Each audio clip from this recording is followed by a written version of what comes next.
الحمد لله نحمده ونستعينه ونستغفره ونعوذ بالله من شرور أنفسنا ومن سيئات أعمالنا من يهده الله فلا مضل له ومن يضلل فلا هادي له أشهد أن لا إله إلا الله وحده لا شريك له وأشهد أن محمدا عبده ورسوله اللهم صل وسلم وبارك على نبينا محمد وعلى آله وأصحابه ومن تبعهم بإحسان إلى يوم الدين. قال الله تعالى في القرآن الكريم أعوذ بالله من الشيطان الرجيم يا أيها الذين آمنوا توبوا إلى الله توبة نصوحا الآية.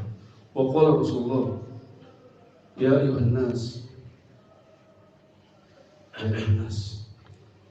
توبوا إلى الله في اليوم 100 مرة. أما بعد فيا عباد الله أوصيكم وإياي بتقوى الله وطاعته لعلكم تفلحون. قال الله تعالى في القرآن الكريم أعوذ بالله من الشيطان الرجيم يا أيها الذين آمنوا اتقوا الله حق تقاته ولا تموتن إلا وأنتم مسلمون. Sudah dirahmatullah, jamaah salat Jumat Masjid Al-Muqarrabin Telkom Jakarta Selatan dan mati Allah Subhanahu wa taala. Berbahagialah kita di siang hari ini di pekan pertama tahun baru Islam 1445 Hijriah. Kita terpilih dan dipilih oleh Allah Subhanahu wa taala.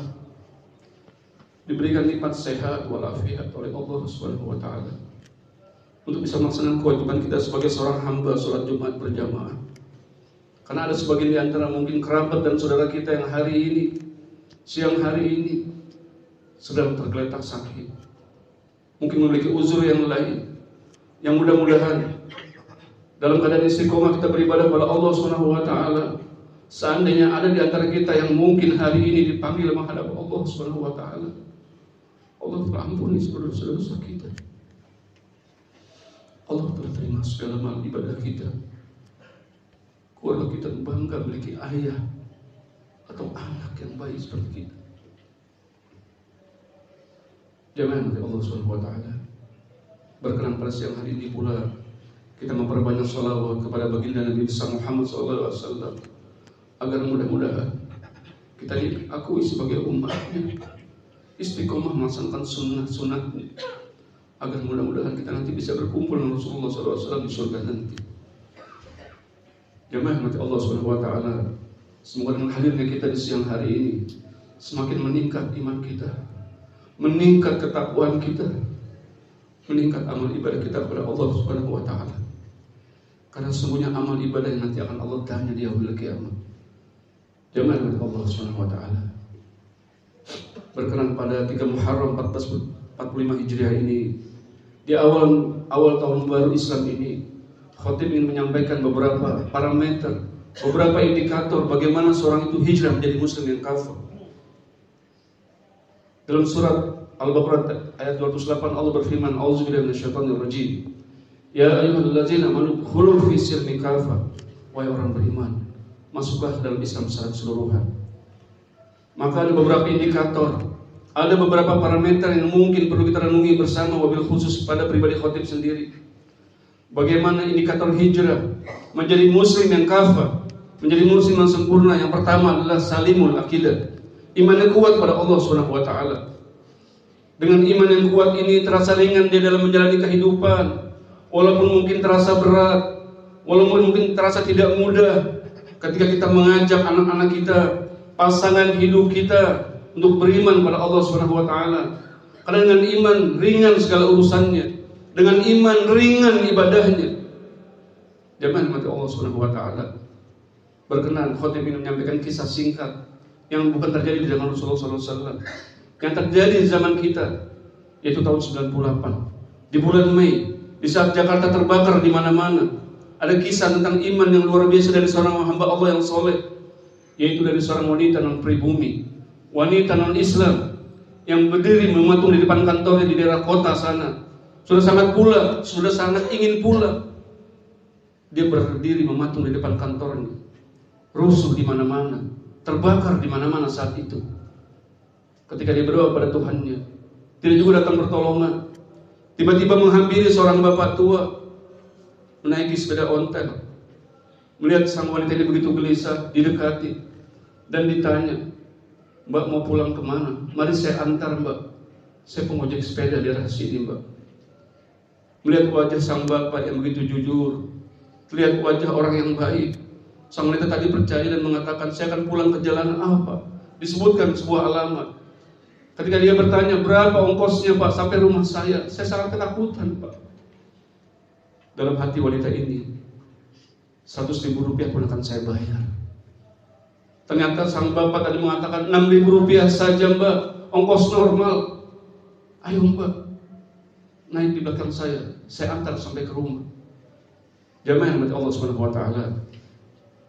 Belum sampai di alamat yang dituju, masuk daerah-daerah kampung di daerah Gorodok sana.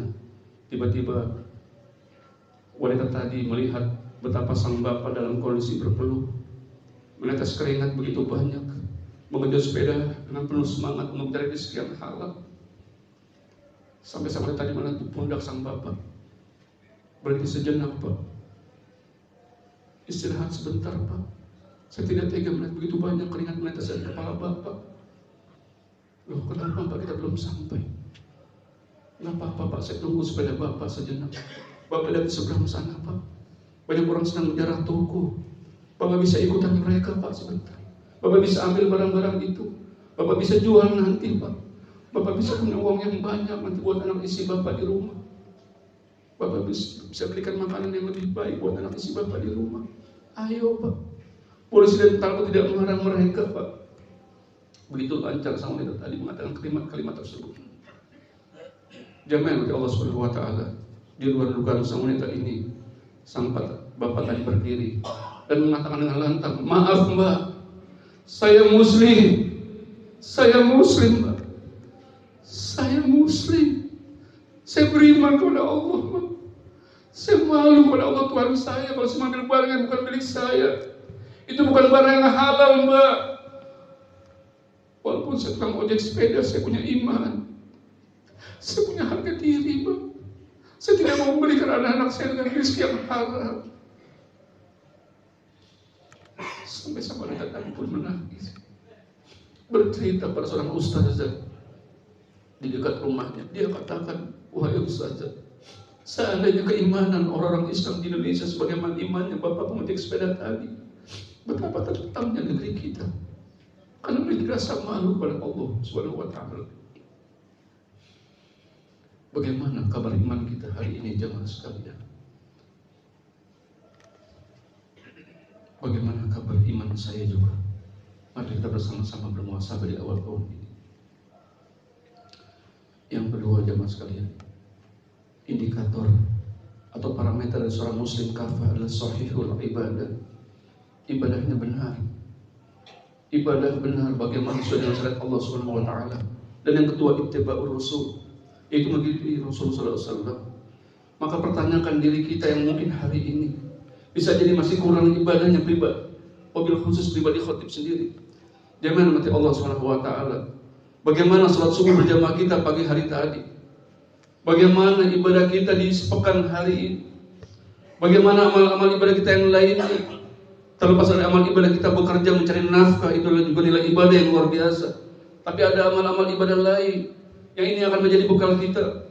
Bagaimana Rasulullah SAW yang sudah dijamin surga? Bagaimana Rasulullah SAW yang sudah diampuni dosa yang lalu dan yang akan datang? Dalam Quran dikatakan ghufira lahum ma taqaddama min dzambika wa ma ta'akhkhar. Sudah diampuni dosa Rasulullah yang lalu dan yang akan datang jamaah sekalian.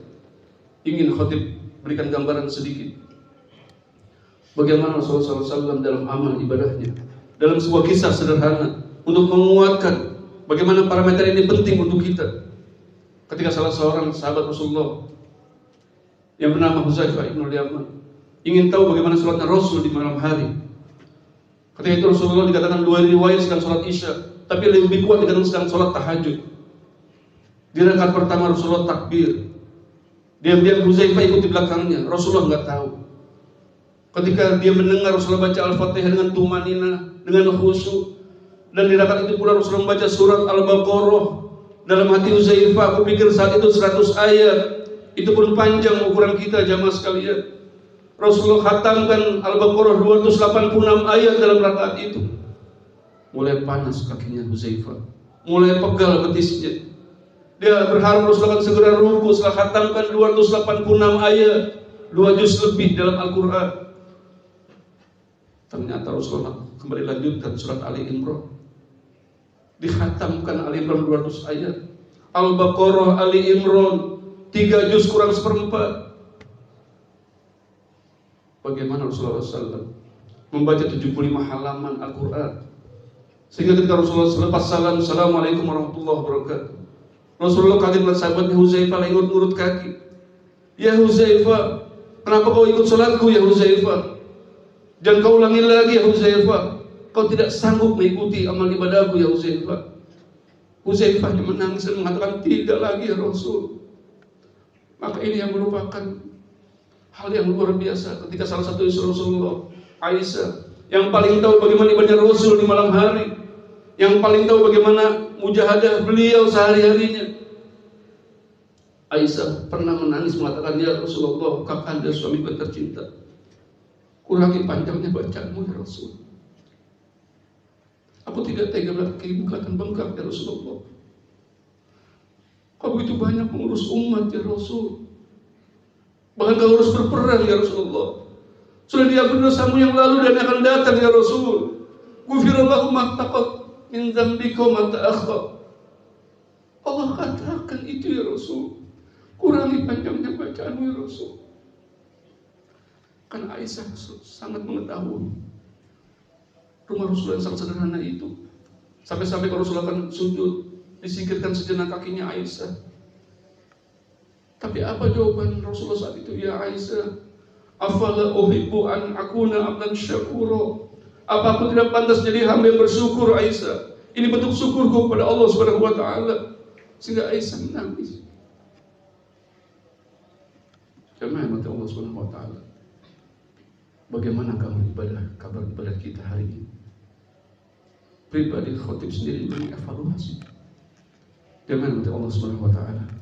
Dengan amal ibadah terasa kehidupan penuh berkat. Sebatas tahadus bin nikmat. Khotib 9 tahun tidak pernah berkumpul lengkap dengan anak-anak. Izin Allah khotib menikah di usia 19 tahun. Dan alhamdulillah baru tahun ini bisa berkumpul lengkap dengan anak-anak semua. Selepas anak saya yang selesai S2 dari Sudan, alhamdulillah yang kedua juga selesai dari Al-Azhar Kairo S1, yang ketiga kuliah di Brawijaya, dan keempat sedang mondok pesantren. Betapa rindunya dan betapa bahagianya ketika perlahan-lahan kami didik dalam amal ibadah. Ketika saya melepas putri pertama saya di Bandar Soekarno-Hatta, saya hanya bisikan di telinganya, Aisyah, Abi bangga, Abi bahagia, nak. Abi titip kamu sama Allah, nak. Jaga amal ibadah. Dan ternyata dengan amal-amal ibadah itu membuat kita juga dimudahkan oleh Allah Subhanahu wa taala. Jemaah rahmati Allah Subhanahu wa taala. Apapun posisi kita, seberapapun penghasilan kita, maka kita berupaya untuk menanamkan amal-amal ibadah kepada anak-anak kita khusus. Dengan keberkahan ibadah yang saya rasakan, bagaimana setiap saat dalam doa kita minta pada Allah, Allahumma nas'aluka salamatan fid din. Ya Allah, karuniakan kepada kami selamatnya agama kami, wa afiatan fil jasad. Bagaimana kami sehat untuk juga bisa beribadah pada Allah, wa ziyadatan fil ilm. Terus-menerus berjuang untuk mencari ilmu. Baru kita minta wa barakatan fil rizq, keberkahan rezeki. Maka alhamdulillah dengan izin Allah pula, dengan mengurus anak-anak yatim, dengan memuliakan ibunda saya yang alhamdulillah baru wafat tahun lalu, setelah saya wafat 18 tahun yang lalu, terasa sekali dimudahkan. Dalam kondisi pandemi ini, izin Allah khotib bisa membeli cash villa tahfiz untuk memuliakan para penghafal Quran gratis di daerah puncak sana. Villa lengkap dengan segala isinya, dengan nilai miliaran. Semua hanya karena karunia Allah Subhanahu wa taala. Karena nilai ibadah yang mungkin dilakukan oleh anak-anak kita, dan mungkin doa yang dilakukan oleh anak-anak yatim kita, mudah-mudahan dengan sedikit amal ibadah kita lakukan membuat hidup kita dimudahkan di dunia, dan yang kita minta adalah di akhirat nanti. Jangan mati Allah Subhanahu wa taala. Dua yang terakhir. Yang ketiga, bagaimana indikator dari seorang muslim yang hijrah menjadi muslim yang kafah adalah matinul khuluq, akhlaknya mulia. Mari kita tanya diri kita masing-masing. Yang masih punya orang tua, muliakan orang tuanya. Yang memiliki anak-anak, muliakan akhlak kita pada anak-anak. Yang memiliki pasangan hidup, muliakan anak kita kepada istri. Jamaah mati Allah Subhanahu wa taala. Demi Allah, seandainya ada mungkin di antara kita yang hari ini masih memiliki orang tua, muliakan. Saya terasa sekali tahun lalu ibunda saya pagi hari selepas subuh masih bisa baca 1 juz Al-Quran, masih bermanja-manja, minta potongin kuku dan lain-lainnya. Sarapan dan setelah itu kami sejenak tinggal untuk wisuda anak yang terakhir. Siang masih bisa bertemu dengan makan siang bersama. Sore ada urusan sejenak ke kantor.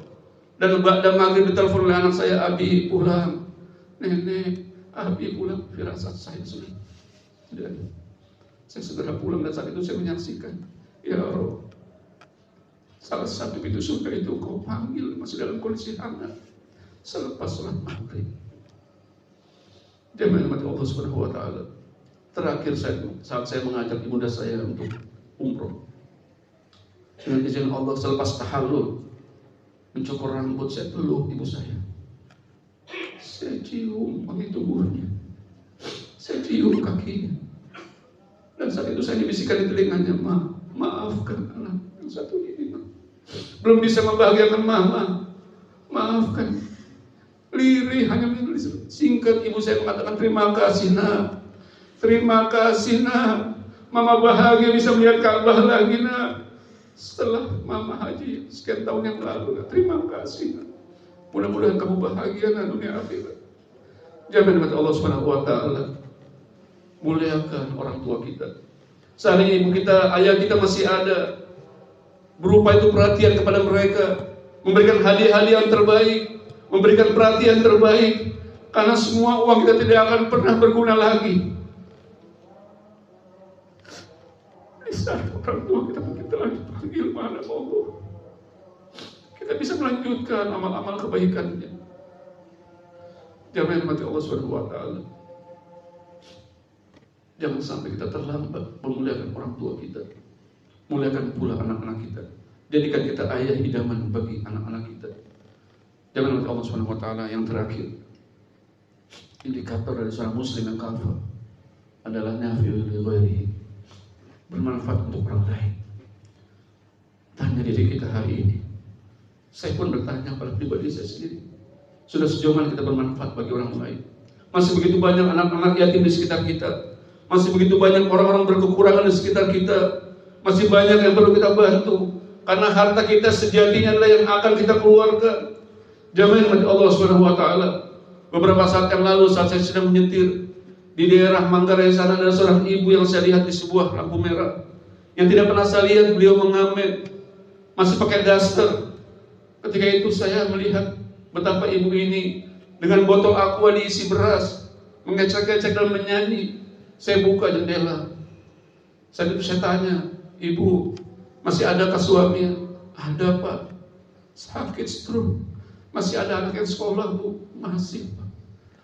Maka saya berikan sejumlah uang. Yang saat itu beliau menangis dan mengangkat tangannya. Terima kasih Pak. Mudah-mudahan Bapak bahagia. Mudah-mudahan rumah tangganya bahagia Pak.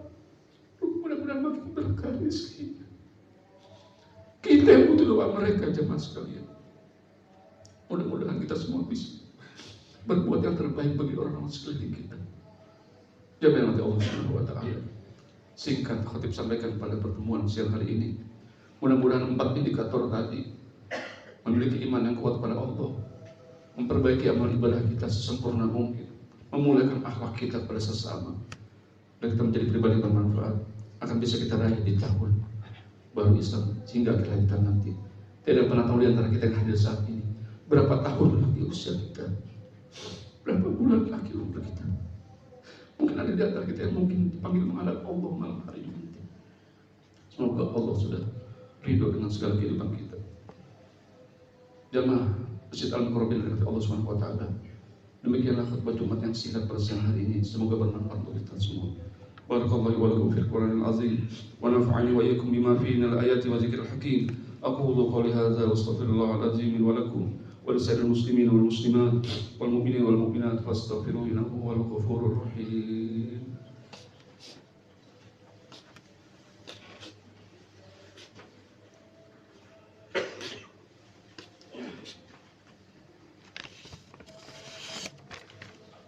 Alhamdulillahilladzi hadana lihadza wa ma kunna linahtadiya laula an hadana Allah. Allahumma shalli ala sayyidina Muhammadin wa ala alihi wasallam. Amma ba'd. Bismillahirrahmanirrahim. Malah di khutbah kedua ini kita ikhlaskan hati, kita angkat tangan, aminkan doa. Karena Rasul menyampaikan kepada kita, la yuqbalu qalbun min qalbin ghafilin lain. Tidak akan diterima doa seorang dari hatinya main-main dan lalai. Kita bermohon kepada Allah Subhanahu wa taala, semoga dengan hadirnya kita di siang hari ini Allah ijabah doa kita. Inna Allaha wa malaikatahu yusholluna 'alan nabi, ya ayyuhalladzina amanu shallu 'alaihi wa sallimu taslima. Allahumma shalli ala sayyidina Muhammadin wa ala alihi wasallam. Allahumma ighfir lil mu'minina wal mu'minat wal muslimina wal muslimat al ahya' minhum wal amwat. Allahumma rabbana ighfir lana wa li walidina warhamhum kama rabbana shighara. Ya Allah, ampuni dosa kami, ampuni dosa ayah ibu kami ya Allah. Sayangi mereka ya Allah sebagaimana mereka telah menyayangi kami sejak kecil ya Allah. Untuk ayah ibu kami yang telah tiada ya Allah, titip mereka di kuburnya ya Allah, ringankan siksa kuburnya ya Allah, pertemukan kami bersama di surga nanti ya Allah. Ya Allah Rabbana, untuk ayah ibu kami yang masih ada, sehatkan badannya ya Allah, berikan kesempatan kepada kami untuk bisa membalas segala jasa dan kebaikannya ya Allah.